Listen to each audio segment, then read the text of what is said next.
shake your booties for black girl nerds.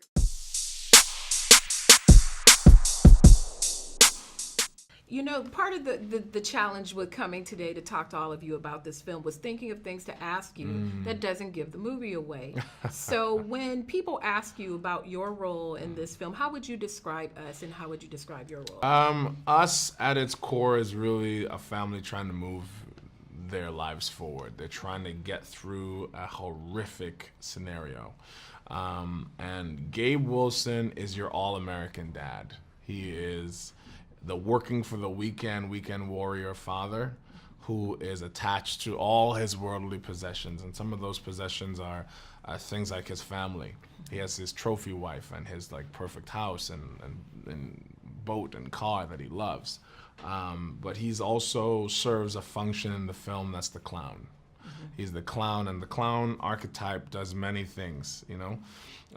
They are the truth tellers, so he gets to be the audience. So he says the things the audience might say if they were in the scenario.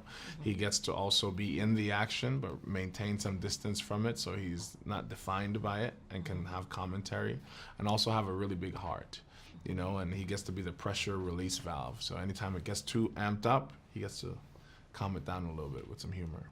When you were first given the script and you did a complete read-through, what were you drawn to in preparation for the role? 'Cause there's a lot to unpack. Exactly. So first thing was Gabe. I loved Gabe's flexibility because he's not ever one thing at any one time. He gets to be an action hero in a non-typical way, even though he adheres to a lot of constructs. Like, he definitely is a product of the patriarchy, but his performance of self isn't. You know, he is overly articulate and overly, you know, conversational.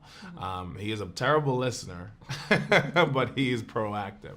He's sexual while also being, you know, funny and goofy, and he can be all these things all in one being, which is not how you see masculinity depicted very often, you know. So his performance of self isn't limited, but the idea of him and his vision of the world is very limited. So really getting a good grasp of that was really important for me, and being able to play Abraham and really create a point of view that wasn't like, I'm just the evil version of Gabe, was something that was a great opportunity. You know, it wasn't a challenge, it was an opportunity to create another character and kind of act in another movie.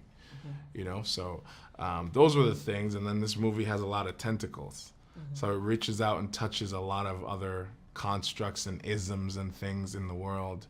That's really fun, you know, and good conversation pieces. When you finally got to see it in its entirety, what was your reaction to seeing? I was really uncomfortable. I was really uncomfortable because watching the things that I'm not a part of for the first time, seeing some of the iconography that was just there and really powerful, that just made your mind explode, and then you're like, oh man, they're running for their lives again. Really made me uncomfortable, because I think the power of this movie is that it indicts all. It doesn't let anyone go. You know, it's talking about privilege, but if you really pull back and notice your own privilege, you're highly privileged.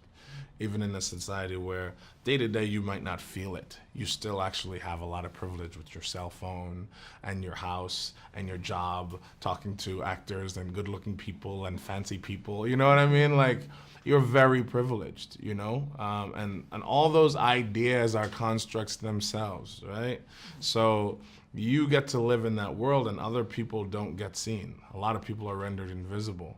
So if all of your unintentional sins showed up at your door with your face, would you be prepared for what happens next? Wow, that was wonderful. Thank you. Thank you so much. I appreciate that. Better shake your booties for black girl nerds. Better shake your booties for black girl nerds.